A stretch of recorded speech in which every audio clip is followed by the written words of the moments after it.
এনসিপিতে যোগ দিয়েছেন সদ্য পদত্যাগ করা উপদেষ্টা আসিফ মাহমুদ সজীব ভুঁইয়া। এখন থেকে দলটির মুখপাত্র হিসেবে কাজ করবেন তিনি।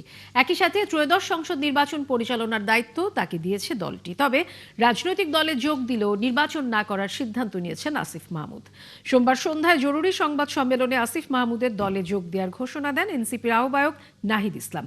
এ নিয়ে আসিফ মাহমুদ বলেন, আসন্ন নির্বাচনে এনসিপির বেশি সংখ্যক নেতাদের সংসদ সদস্য করতে কাজ করবেন তিনি। এছাড়া জুলাইয়ের আকাঙ্ক্ষা বাস্তবায়ন করতে তিনি এনসিপিতে যোগ দিয়েছেন বলেও জানিয়েছেন। অন্যদিকে কেন্দ্রীয় নির্বাচন পরিচালনা কমিটির প্রধান থেকে পদত্যাগ করেছেন দলটির মুখ্য সমন্বয়ক নাসিরউদ্দিন পাটোয়ারি। আমরা জনাব আসিফ মাহমুদ সজীব ভুঁইয়াকে জাতীয় নাগরিক পার্টি এনসিপির মুখপাত্রের দায়িত্ব দিচ্ছি।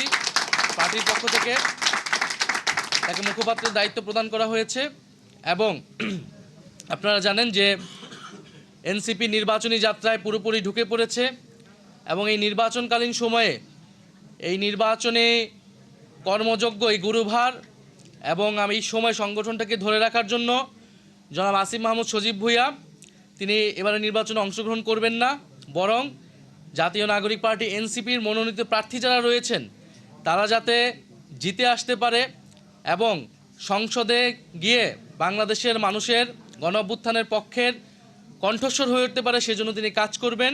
এই গণঅভ্যুত্থানের যে আকাঙ্ক্ষা, শহীদদের এবং শহীদদের পরিবারের আহতদের যে আকাঙ্ক্ষা, বাংলাদেশের লক্ষ কোটি মানুষ যারা রাজপথে নেমে এসেছিলেন জীবনের তোয়াক্কা না করে তাদের যে আকাঙ্ক্ষা, সেই আকাঙ্ক্ষা বাস্তবায়নের জন্য এই নির্বাচনকে কেন্দ্র করে আবারও সময় এসেছে ঐক্যবদ্ধ হওয়ার। সেই জায়গা থেকে আমি জাতীয় নাগরিক পার্টি এনসিপিতে আজকে যোগদান করছি।